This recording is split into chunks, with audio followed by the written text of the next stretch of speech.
So here's a question for you. Do we know for sure where any character from the Bible was buried?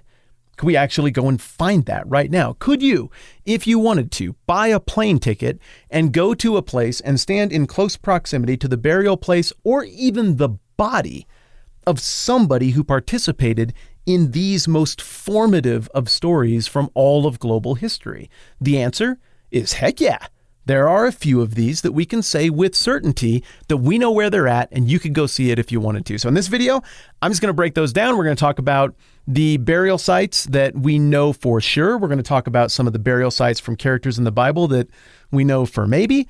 And then we're going to talk about a few of the burial sites that really we should know, but for some weird reason, we just don't. And isn't that curious? All right, let's talk about where they put the bodies and where you can find them now. I'm Matt. This is the 10-Minute Bible Hour. Here we go.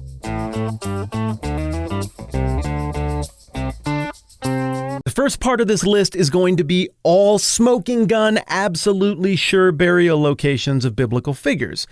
And if we're that sure, you can guess that all of these characters have one thing in common, and that's that they are kings. They had the power to tax and to conquest, and as a result, they had the money to build gigantic monuments to themselves so that they would be remembered for all of eternity for how good they were at taxing and conquesting. And the first guy on this list is a biblical character named Cyrus the Great. Cyrus was the king of Persia. He conquered the Neo-Babylonian Empire. He set up a new capital at Pasargadae and established this line of Persian kings who were very famous in all of Western history. He is also famous because he's the champion of religious tolerance before religious tolerance was cool. He's the guy who let the Jewish people go back and start rebuilding things. And when he died, he was buried in this fabulous mausoleum that's gone through a few iterations, but it's about a mile outside the ruins of his capital. And if you live in a country where you're allowed to travel to Iran, you can still go and see that today. We know for sure where Darius the First was buried. Again, you might be like, well, that's not a Bible character. Wrong!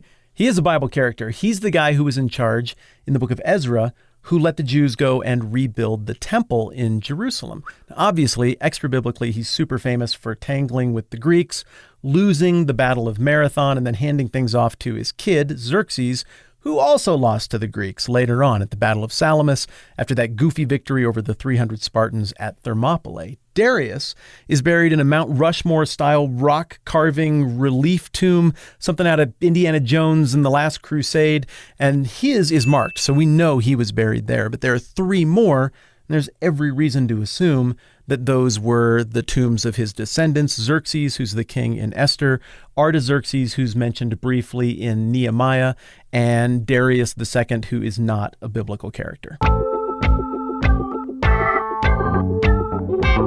I see what you did. You cheated ahead in your brain, which is dirty, but you're right. Caesar Augustus is definitely on this list.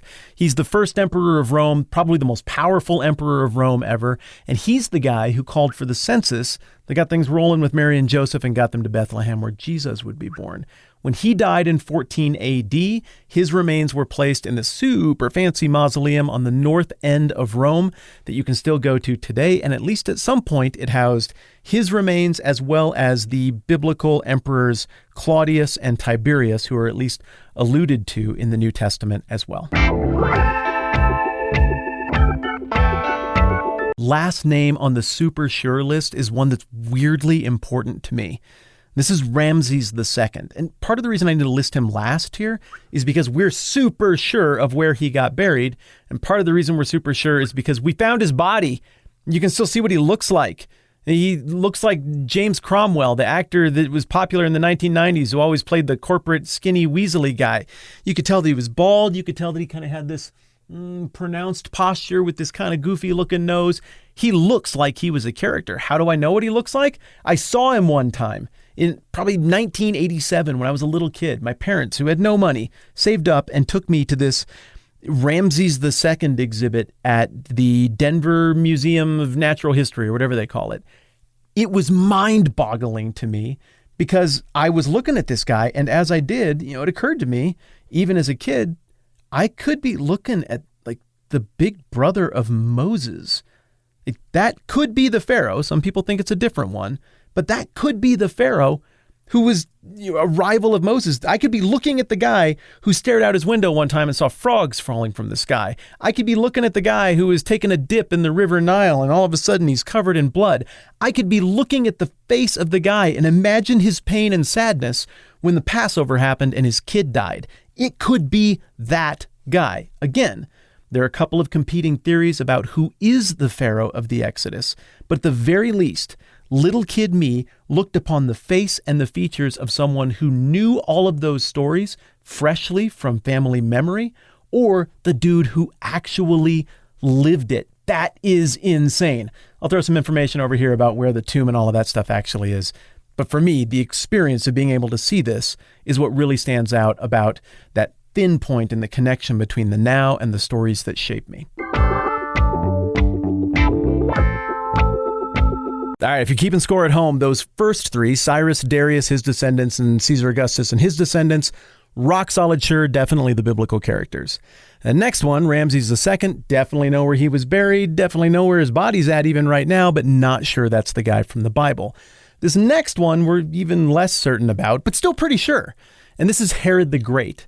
This guy was a master builder, a master politician, a master psychopath, and all of that comes together in confluence in his construction of this palace, fortress, tomb, garden thing that he terraformed about 10 miles or so south of Jerusalem called the Herodium.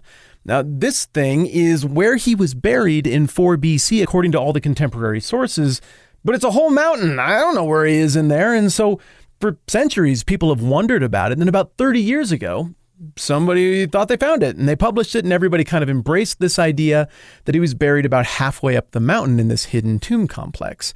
But more recently, people have raised questions about it, saying that thing's only like 30 feet by 30 feet with one pointy gabled roof. I don't buy it. I mean, this guy built cities out of nothing. He would have made a better tomb for himself. So there remains some debate as to the exact location of Herod's body and burial place. But if you go to the Herodium, it's up there somewhere. You're close enough. In Matthew 26, Caiaphas is named as the high priest who oversees the trial of Jesus before the Sanhedrin. I don't know if you heard about how this works out or not, but Jesus was actually found guilty, and then he got executed, and then this whole religion happened because of him. And so Caiaphas is a pretty big deal just because of his association with all of that stuff. He died in 36 AD, got buried, whatever, and then very recently, somebody found the tomb of his family a few miles south of the old city in a place called the Peace Forest. And sure enough, there's his name right there. So people are pretty sure that is the tomb of Caiaphas, although there is some debate because of the way the name is spelled. And some people imagine maybe more money would have been spent on that tomb. But we got a pretty good bet that that's him. This next one is a little more speculative than the others, but there's a pretty good tradition here, and it really gets into the juicy Tomb Raider-y kind of stuff, so it's fun. This is the Cave of the Patriarchs in Hebron. This is, south and probably a little bit east of Jerusalem, I think. I'm doing the math in my head. This is the cave that Abraham supposedly bought and had the title to in the book of Genesis for his family to get buried in. So Abraham, Isaac, Jacob, and their wives are all supposedly buried in there. Now, later tradition has Adam and Eve being buried in there too. I have some historical questions about that, but historically, Christians have occupied the site, Jews, Muslims, there's all kinds of stuff that's been built over the top, and you got some great Indiana Jones style stories of people raiding and exploring this tomb throughout the millennia, going in there to find different things, and if you cobble together all the different descriptions, you get a composite of something that sounds fairly credible. There is no rival tradition to the burial place of these characters, so maybe that's who's actually in there, but I'm not buying the Adam and Eve thing.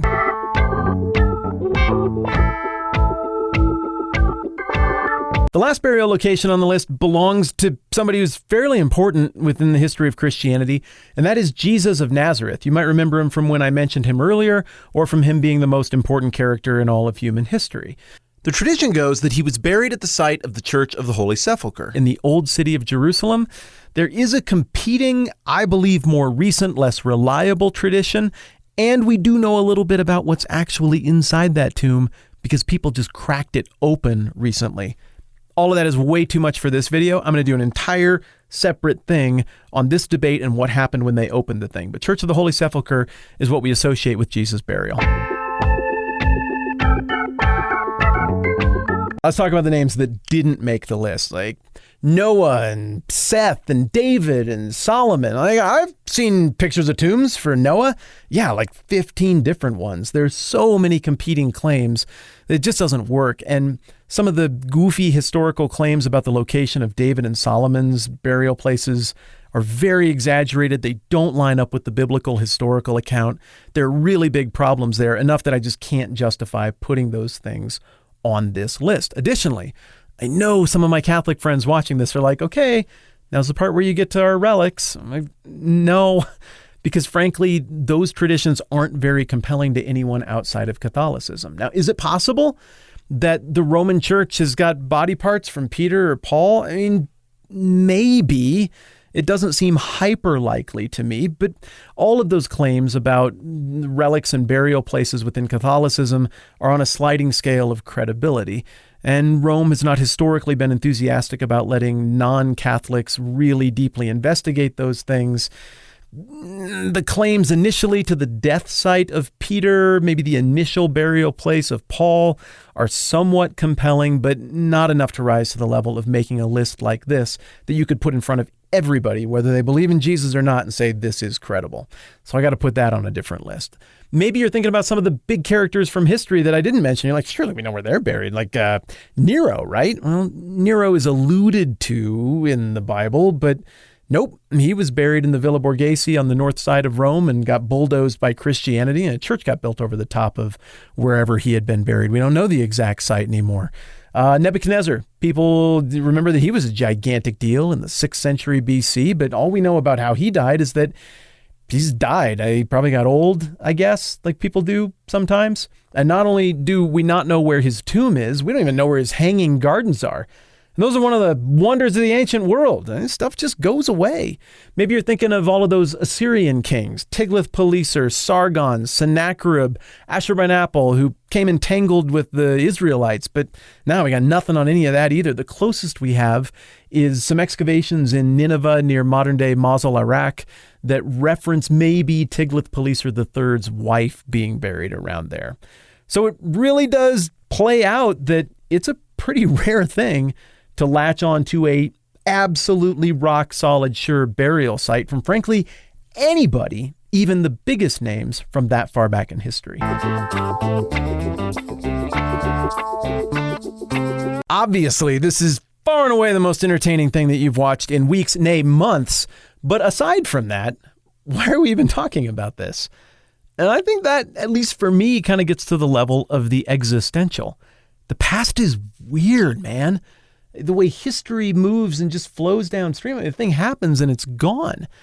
It's really exciting for me, living in the American West, to connect with stuff that happened 150 years ago, going into Deadwood and seeing where Calamity Jane and Wild Bill and Seth Bullock hung out. That's cool to me. It's a thin spot between my existence right now and a moment in history that really formed my culture and my part of the world, and frankly, me. So that's cool. But it's even cooler when you go back further, and it's even cooler when you get into stuff where there's a deeper level of connection and a deeper shaping, a more influential shaping of the story. So when you talk about getting all the way back to the stories that happened in here, I'm on a level with you. I get really excited about it. I've told you before that I went and got, which one is it? It's this one. I went and got this coin that I bought on the internet that was minted by Pontius Pilate. Who knows whose pocket this thing has been in? And just that possibility makes this cheap old beat up coin a treasure to me. Again, because it's a thin spot. And so when we look at these legendary feeling at times stories of these legendary characters of the faith, it's easy to start to feel like this is another world, another alternate reality, alternate universe. And that these legends of myths have been absorbed by us and they affect us now, but none of this happened in real time or real place, but it did. And even if we've only got a handful of smoking gun, there's the guy from that story kind of things, it's still pretty cool to be able to experience those thin spots. It's cool to be able to go to Rome and be like, yep, Caesar Augustus, right in there. It's cool to be able to go to Jerusalem and be like, yeah, best tradition is that Jesus was buried right here. Now, again, look, I get that you can look at all of this stuff and say, yeah, it looks like that happened in a real time, in a real place in history. And yeah, it looks like you can go to the places where that happened and maybe even some of the tombs of the people who were involved. But it doesn't mean there's a God behind it. Cool. I get that that's where a bunch of people are going to land in response to this thing.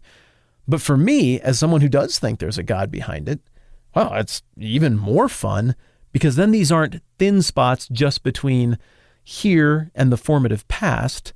They're thin spots between this expression of physical reality and the work of a God who I still think is around and I still think is interested in this thing and who I think is still directing history toward something that happens next that is really good. Well, that got deep. Point is, I guess I like learn about where the dead people ended up, and I hope you enjoyed it as well. I am going to make that video about Jesus and his tomb and the competing traditions and what happens when they cracked it open. It wasn't quite Raiders of the Lost Ark awesome, but it was pretty awesome. So we'll have that video coming down the pike. In the meantime, as always, I got to say thanks to the patrons, the people who support this channel. Patreon.com/TMBH is where you can go to do that. If you're not into supporting stuff on the internet or you just don't want to support this, that is totally cool either way. I'm just really happy that you're here to talk about stuff like this with me. I'm Matt. This is a 10-Minute Bible Hour. We'll catch you soon.